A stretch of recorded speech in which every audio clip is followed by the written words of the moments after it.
আমি অলরেডি দাঁড়িয়েছি তার পাশে। আমার মিডিয়াতে যারা সহকর্মী আছে সবার পাশে সবসময় আছি থাকবো।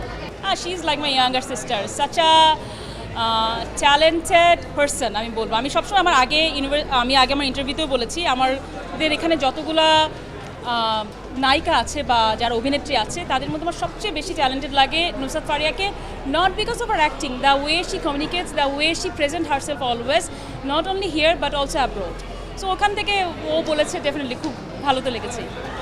আমি অলরেডি দাঁড়িয়েছি তার পাশে, আমি ওটা আপনি আমি তার পাশে দাঁড়িয়েছি এবং শুধু সে না, আমাদের মিডিয়ার যে কোনো, আমি যদি বলি আমি লয়ার তো পরে হয়েছে, একটা বয়সের পর এসে অনেক পরীক্ষা দিয়ে এসে লয়ার হয়েছে, বাট আমি মিডিয়াতে কাজ করি অনেক আগের থেকে।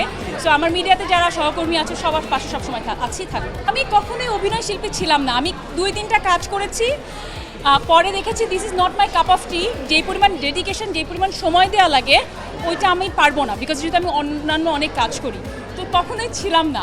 বাট কয়েকটা করেছি, মনে করেন চেষ্টা করে দেখেছি, যে চেষ্টা করতে তো ক্ষতি নাই।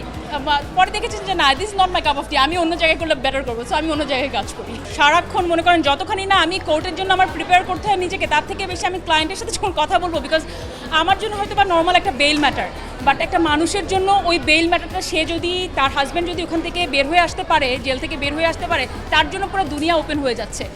আমার জন্য জাস্ট একটা মামলা। সো আমি চেষ্টা করি তার প্রবলেমটা বুঝে ওখান থেকে কাজ করার। সো মাঝে মাঝে নিজের কাছেও খুব প্রেশার লাগে কাজ করার জন্য, বাট আই এনজয়িং ইট। সবচেয়ে মজার কথা হচ্ছে যে আপনি যদি কোনো কাজ এনজয় না করেন, সেই কাজ আপনি সাকসেসফুল হবেন না। সো আমি enjoying it, that's the main thing. যেখানে কোথাও আমি জানি কোথায় চুপ করে থাকতে হবে, আমি জানি কোথায় কথা বলা উচিত। আমার বুদ্ধি অনুসারে আমার যখন মনে হয় আমার কথা বলা উচিত, তখন আমি কথা বলি, যখন থেমে যাওয়া উচিত তখন থেমে থাকি।